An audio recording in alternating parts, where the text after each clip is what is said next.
911, what's your emergency? Trapped. In car. There was some kind of explosion. Hang on the line, sir. Where are you? Eatonville. The driver's dead.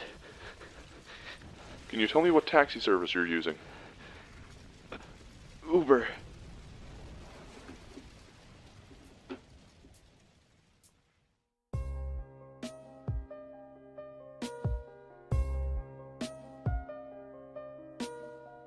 August 12th, 2016, started as any other day in the mega city of Toronto. People dashed to work, the streets swelled with heat and smells of all varieties. People in shabby clothes sat on corners as men and women in suits filed by.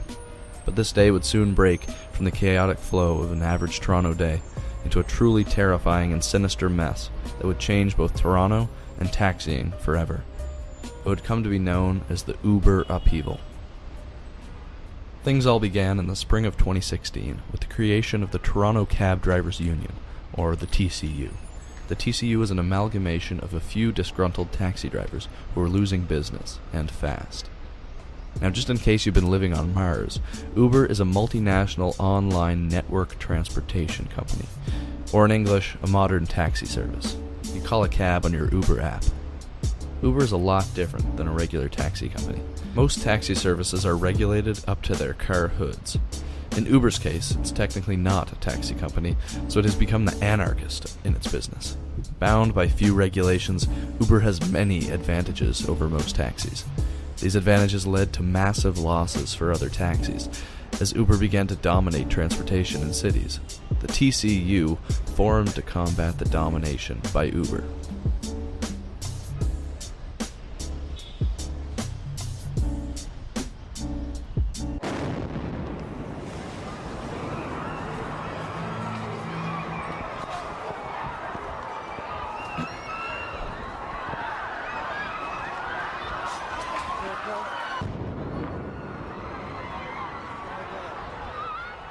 At precisely 8:30 a.m. on August 12th, 10 car bombs exploded, planted in the bottom of Uber cabs.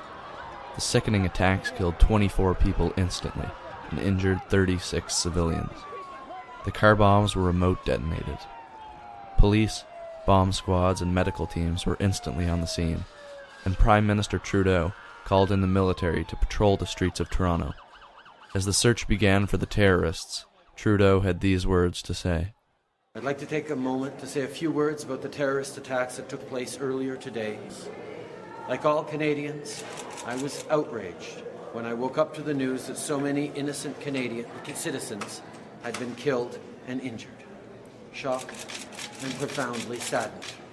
I would like to extend my deepest condolences to the families and friends of those whose lives were stolen today. We would also hope for a fast recovery for all those who've been injured in these terrible attacks. What happened was an act of terror. It was violence directed at innocent civilians, and its goal was to take lives and instill fear. This cannot and will not be tolerated. Those responsible for carrying out these senseless attacks must be brought to justice, and we will do all we can to help make that happen. Media outlets all over the world covered the Uber upheaval. It was noted that the terrorist groups targeted Toronto as a maximum place for public disruption and media coverage. One of the true major hubs of Canada, attacking Toronto sent fear all through the country and transnationally. Uber was forced to lock down all of its services indefinitely, especially after an email was sent to Uber headquarters from the TCU stating that more car bombs had been planted in Uber taxis throughout North America. Threats were made of triggering them at any moment if operations did not shut down. Later that day, the culprits were found, hiding out in a suburban trailer. 7 men were discovered to have been the perpetrators of the attacks, and all were taken into custody.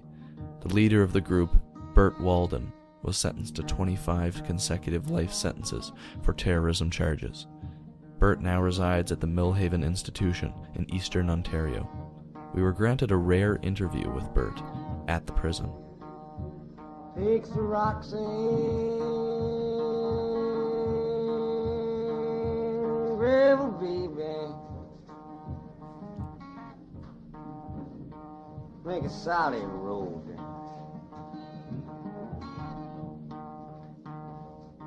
Bert, obviously Uber has been tough competition for other taxi services. But why this? Why the violence? All right, listen to me. Listen to me. Uber is not just tough competition.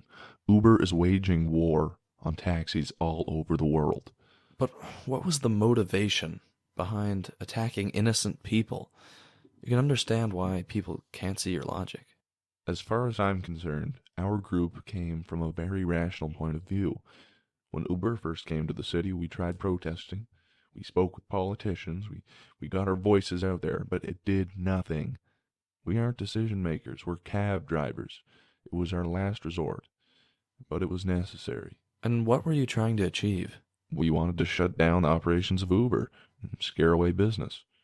After the attacks, and nobody was interested in riding with Uber, and they did shut down their operations for a while. If our group hadn't been caught, we would have kept fighting until we took Uber down. Did the Toronto Cab Drivers Union not expect to get caught? I mean, did you really think this would work? Listen to me, you ignorant journalist. You speak into microphones and do interviews all day. You've never been desperate. You don't know what it's like to have to send money to your family while still trying to put food on the table so you can eat. I'll bet you never had to ask a friend for food because you have no money for groceries. That's what Uber did to me. You know how humiliating it is to look at yourself in the mirror and all you can see is your ribs? Bert, thanks for your time.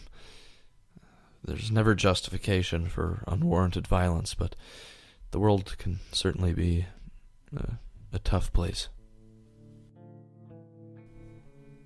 In July of 2016, Uber resumed its operations. Over the next 10 years, Uber and other newer cab services began to take over, phasing out the classic taxi service.